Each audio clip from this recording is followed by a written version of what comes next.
সবাইকে আসসালামু আলাইকুম। আমি আসলে যে বিষয়টি নিয়ে আজকে লাইভে আসছি তার মূল বিষয়টা হচ্ছে পিলখানা হত্যাকাণ্ড এবং হত্যাকাণ্ড নিয়ে আমাদের তদন্ত কমিটি। আমরা আসলে অনেকেই পিলখানা হত্যাকাণ্ডের অনেক রহস্য, অনেক গল্প অনেকভাবে আমরা শুনেছি, তদন্ত কমিটি নিয়েও অনেক কথা শুনেছি, কিন্তু তদন্ত কমিটি এবং এই হত্যাকাণ্ডের পেছনের আড়ালের কিছু গল্প, সত্যিকার অর্থে বা প্রকৃত অপরাধী যারা, সেই অপরাধীদের নিয়ে কিন্তু আমরা খুব কম মানুষ কথা বলি। আমি আজকে সেই প্রকৃত অপরাধী যারা আড়ালে রয়ে গিয়েছেন, যেই নামগুলো উচ্চারিত হয় না, সে প্রসঙ্গে আমি কিছু কথা বলবো। আমি আগে বলে নিচ্ছি, আমি যাদের নাম নিচ্ছি তারা যে অপরাধী প্রমাণিত তা না, কিন্তু কিছু ফ্যাক্টস ফাইন্ডিং আছে যেগুলো আমরা যদি চেক করি তাহলে প্রকৃত অপরাধীদের বের করা সম্ভব। আমি আবার রিপিট করে বলছি, আমার এই লাইভে আমি যে তথ্যগুলো প্রদান করব সেই তথ্যের দ্বারা আমি নির্দিষ্ট কোনো ব্যক্তিকে আমি বলছি না সে অপরাধী, তবে আমি যে ফ্যাক্টগুলো বা যে লজিকগুলো দেখাবো সেটা অনুসরণ করলে প্রকৃত অপরাধী ধরা সম্ভব, এটা আমি চ্যালেঞ্জ করতে পারি। তাহলে আসি এবার পিলখানা হত্যাকাণ্ডের সাথে কারা কারা এখানে কোন বিষয়গুলো আমলে আনা উচিত এবং কোন কোন প্রশ্নের উত্তর আমাদের খুঁজে বের করা খুব জরুরি। যেমন ধরুন কয়েকটা বিষয়। নাম্বার 1, এই যে তদন্ত কমিটি গঠন করা হয়েছিল, এই ব্যক্তিদের গ্রহণযোগ্যতা, তাদের ব্যাকগ্রাউন্ড, এটা আমাদের চেক করা উচিত। কারণ যে তদন্ত কমিটি তদন্ত করেছে সেই বিষয়গুলো অনেক বেশি প্রশ্নবিদ্ধ, সেটার কারণ আছে। এই তদন্ত কমিটির সদস্যদের ব্যাপারে আমি পরে বর্ণনা করব। তার পূর্বে আসবো আমি পিলখানা হত্যাকাণ্ড যে তারিখে ঘটে, আপনি 25 ফেব্রুয়ারির আগের থেকে আমাকে কিছু বিষয়ে আমাকে চেক করতে হবে। কি কি বিষয় চেক করতে হবে আপনারা খুব খেয়াল করে শুনবেন, এবং আমার এই কথাগুলো যদি লজিক মনে হয় আপনারা রিয়াক্ট করতে পারেন, আপনার কথাগুলো শেয়ার করতে পারেন। পিলখানা হত্যাকাণ্ড ঘটে 25 ফেব্রুয়ারি, এবং এই পুরো জিনিসটার সাথে আমরা 22-23 তারিখ থেকে অনেক কিছু আমরা দেখে আসছি। এখন কথা হচ্ছে, পিলখানা হত্যাকাণ্ডের সময় যেই মানুষগুলো, যে অফিসারগুলো হত্যা হয়েছে, তাদের অধিকাংশ বা বলতে গেলে সবাই ন্যাশনালিস্ট ছিলেন, জাতীয়তাবাদী আদর্শের। এই জাতীয়তাবাদী আদর্শের সব অফিসারগুলো কি করে হঠাৎ করে পিলখানায় পোস্টেড হইলেন, মানে বিডিআরে কেন তাদেরকে পোস্টিং দেওয়া হলো? যিনি এই জাতীয়তাবাদী আদর্শের ন্যাশনালিস্ট অফিসারদেরকে বিডিআরে পোস্টিং দিয়েছেন, যিনি বা যারা, তাদের কি কোনো উদ্দেশ্য থাকার কথা? খুব স্বাভাবিক না। নাম্বার 1 প্রশ্ন, আপনাদেরকে আমি আগে বলে নিচ্ছি কে অপরাধী। আমি বলছি না যে এই ব্যক্তি অপরাধী, আমি ফ্যাক্টগুলো বলছি, লজিকগুলো আপনারা নোট করে রাখবেন।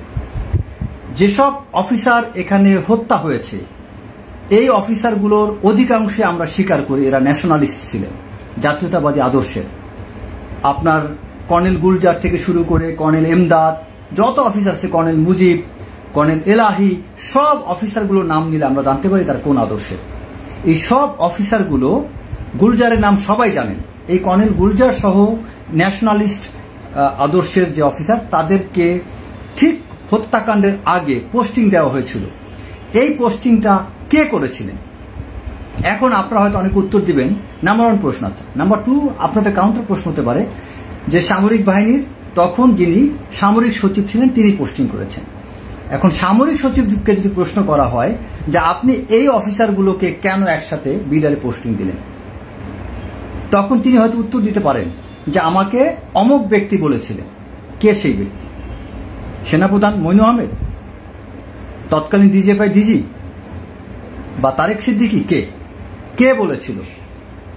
কারণ এই পোস্টিং অর্ডারটা অ্যাবনর্মাল, অস্বাভাবিক ছিল, স্বাভাবিক কোনো প্রসেসের না। সব অফিসারগুলো একসাথে পোস্টিং। নাম্বার 2 প্রশ্ন, আপনারা খেয়াল করে আমার লজিকগুলো খেয়াল করবেন। 2 নম্বর প্রশ্ন হচ্ছে, ওই সময়ে ডিজিএফআই ডিজি ছিলেন মোল্লা ফজলে আকবর। তিনি এক সময় ইন্ডিয়াতে এডিএ ছিলেন। আপনার এডিএ মানে হচ্ছে অ্যাসিস্ট্যান্ট ডিফেন্স অ্যাটাচি। তিনি যখন লেফটেন্যান্ট কর্নেল, তখন তিনি ইন্ডিয়াতে ইন্ডিয়ান হাই কমিশনে পোস্টিং ছিলেন। তারপরে তিনি 96 বা 97-এ যখন আওয়ামী লীগ ক্ষমতায় আসে, তখন মোল্লা ফজলে আকবর, তখন তিনি বাংলাদেশে ব্যাক করেন, ফুল কর্নেল হন, ব্রিগেডিয়ার হন, এবং পরবর্তীতে তিনি আবার যখন আওয়ামী লীগ ক্ষমতায় আসেন আপনার 2008-এর ডিসেম্বরে বা নভেম্বরে, তখন তিনি আবার ডিজিএফআই ডিজি নিযুক্ত হন আওয়ামী লীগ ক্ষমতা আসার পরে। কিন্তু খেয়াল করবেন, লেফটেন্যান্ট মোল্লা ফজলে আকবর নামটা খেয়াল রাখবেন। এই ব্যক্তি কখন ডিজিএফআই ডিজি দায়িত্ব নিয়েছিল, নোটিট। আচ্ছা, এখন আমার 3 নম্বর প্রশ্ন যেটা আসে, যে তিনি ডিজিএফআই ডিজি থাকা অবস্থায় ডিজিএফআই ডিজির অন্যতম দায়িত্ব হচ্ছে, সাধারণত এটা ট্রেডিশন, নর্মাল ট্রেডিশন হচ্ছে যখনই কোনো মানে প্রধানমন্ত্রী কোনো এক জায়গায় বা রাষ্ট্রপতি কোনো গুরুত্বপূর্ণ জায়গা ভিজিটে যান, সেখানে কিন্তু ডিজিএফআই ডিজি তার সাথে থাকেন। পিলখানা হত্যাকাণ্ড ঘটার আগে যখন দরবার ছিল, সেখানে শেখ হাসিনা যাওয়ার কথা ছিল, আপনারা জানেন, সেই দরবার অনুষ্ঠানে তার অংশগ্রহণ করার কথা ছিল। সেখানে শেখ হাসিনাও যাননি এবং মোল্লা ফজলে আকবর তিনি তখন বাংলাদেশেই ছিলেন না। তার এয়ার টিকিট যদি চেক করা হয়, তিনি তখন খুব সম্ভবত সিঙ্গাপুর বা কোনো দেশে ছিলেন। এবং এটাও কথিত আছে তিনি সেখানে রয়ের চিফ বা ওই পর্যায়ের কারোর সাথে তিনি মিটিং করেছিলেন। এখন আপনারা প্রশ্নটা মিলান যে তিনি কেন ওই মুহূর্তে দেশের বাইরে থাকবেন, মোল্লা ফজলে আকবর, এবং কেন শেখ হাসিনাও আপনার সেই দরবারের প্রোগ্রামে যাননি। দুইটা কি আপনার কানেকশন পাচ্ছেন? ডিজিএফআই ডিজিও নেই, শেখ হাসিনাও সেখানে যাননি, যেটা যাওয়ার কথা ছিল, গেল এটা। আচ্ছা, তারপরে ওই সময় ডিজিএফআই সিটিআইবি ডাইরেক্টর সিটিআইবি দায়িত্বে ছিলেন মেজর জেনারেল বা দিদেন ব্রিগেডিয়ার মামুন খালেদ। তিনি যে দায়িত্বে ছিলেন ডিজিএফআইতে, এই ব্যক্তি তাকে কিন্তু পোস্টিং এনেছিলেন, তিনি ছিলেন সিগন্যাল কোরের, তাকেও কিন্তু পোস্টিং এনেছিলেন মোল্লা ফজলে আকবর ডিজিএফআইতে। এবং সেই ব্যক্তি, তার সম্পর্কে অনেক বিষয় আছে, তর্ক বিতর্ক আছে। তিনি তার সাথে রয়ের কানেক্টিভিটির বিষয়ে কিছু কথা আছে এবং তিনি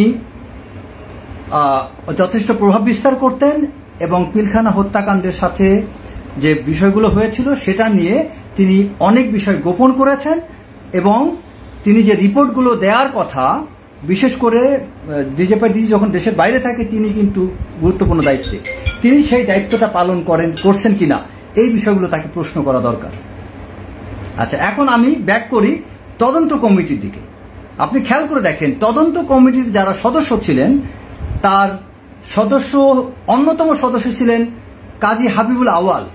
তিনি ছিলেন ওই সময় আইন ও বিচার সংসদ বিষয়ক মন্ত্রণালয়ের দায়িত্বে ছিলেন। এই হাবিবুল আওয়াল কি রেওয়ার্ডেড না? তিনি নির্বাচন কমিশনার, প্রধান নির্বাচন কমিশনার হয়েছেন। আচ্ছা, তারপরে সেখানে ছিলেন ব্রিগেডিয়ার আপনার রফিক, তিনি কি পরে মেজর জেনারেল হননি? আচ্ছা, তারপরে সেখানে ছিলেন মোহাম্মদ মঈনুদ্দিন আবদুল্লাহ, যিনি যুগ্ম সচিব ছিলেন মন্ত্রী পরিষদ বিভাগে, যিনি বর্তমানে দুদকের চেয়ারম্যান। তিনি কি রেওয়ার্ডেড হননি? এই মঈনুদ্দিন আবদুল্লাহ একসময় কৃষি সচিব ছিলেন, একসময় শিল্প সচিব ছিলেন এবং তিনি আরো গুরুত্বপূর্ণ দায়িত্ব পালন করে এখন দুদকের চেয়ারম্যান হয়েছেন। এবং আরো যারা ছিলেন তার মধ্যে একমাত্র ব্রিগেডিয়ার হাসান নাসির, তিনি রেওয়ার্ডেড হননি। কি হয়েছেন? উল্টা তাকে আর্মি থেকে বের করে দেওয়া হয়েছিল, তাকে বাধ্যতামূলক অবসরে পাঠানো হয়েছিল এবং তার সাথে অনেক বাজে ব্যবহার করেছিল ব্রিগেডিয়ার হাসান নাসিরের সাথে। তার মানে বিষয়টা কি দাঁড়ালো?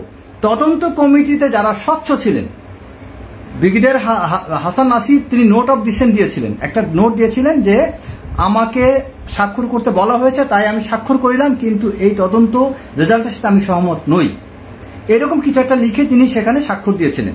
সে কারণে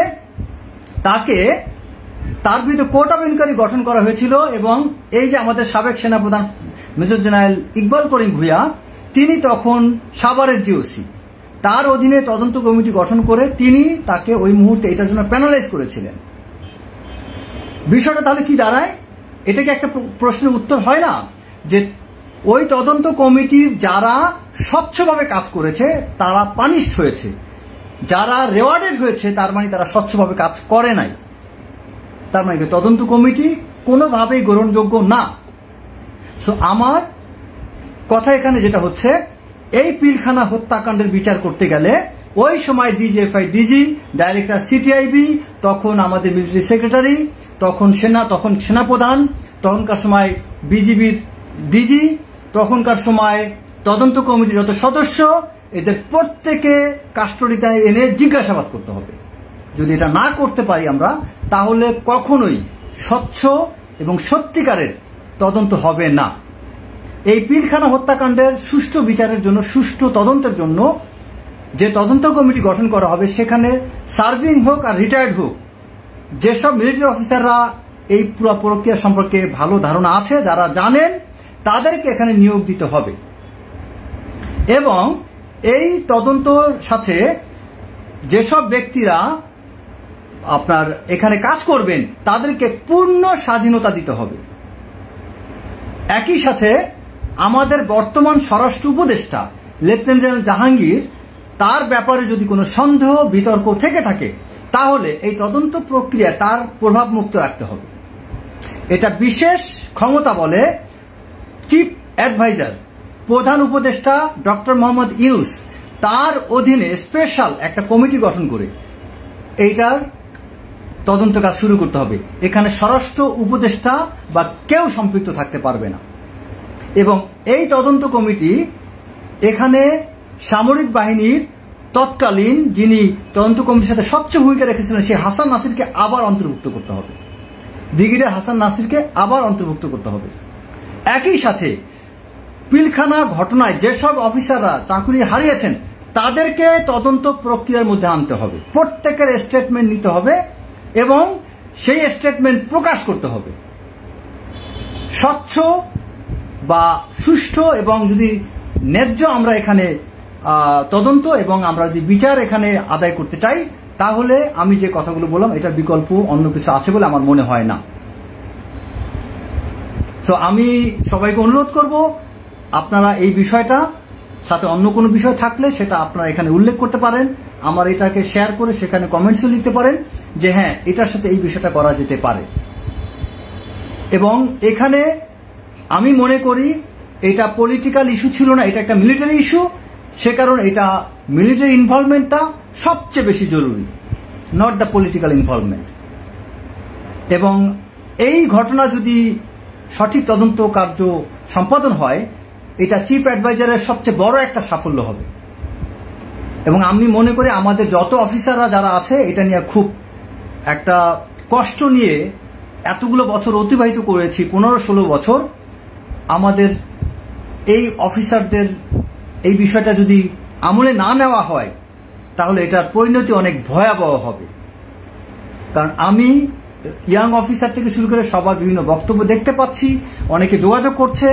সত্যি কথা, প্রধান উপদেষ্টার আমি দৃষ্টি আকর্ষণ করে বলছি, স্যার, যদি এটা নিয়ে আপনি ভূমিকা না রাখেন, বাংলাদেশ সেনাবাহিনীর অফিসার যারা ভিকটিম এবং বাকি যত অফিসার আমরা আছি, আমরা সবাই এটা নিয়ে সামনে বসে থাকবো না। ডেফিনেটলি এটা নিয়ে আমরা আওয়াজ তুলব। আমরা এটার জন্য দরকার মাঠে নামবো, দরকার হয় এটা নিয়ে আমাদের হার্ড লাইনে, হ্যাঁ অবশ্যই শৃঙ্খলার মধ্যে থেকে যা করা যায় আমরা তাই করব। জীবন দিতে হলে তাও দেব, কিন্তু এই বিচারের বা এই কার্নেজের আমরা তদন্ত চাই এবং বিচার চাই। আগের সমস্ত তদন্ত সবকিছু, সেটা প্রেসিডেন্ট কর্তৃক হোক আর ডিফেন্স অ্যাডভাইজার কর্তৃক হোক, এটাকে একটা কোনো একটা অর্ডিন্যান্স জারির মাধ্যমে টোটালি বাতিল করে দিতে হবে। আগের কোনো তদন্ত গ্রহণ করা হবে না।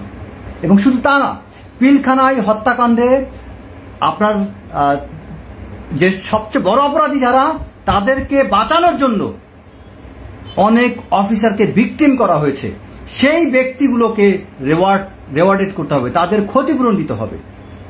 যাদেরকে বাঁচানো হয়েছে প্রত্যেককে টেনে আনতে হবে।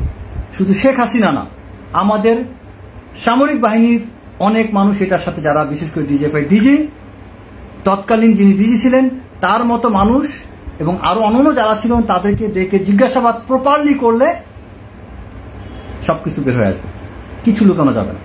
সবাই ভালো থাকবেন। আসসালামু আলাইকুম।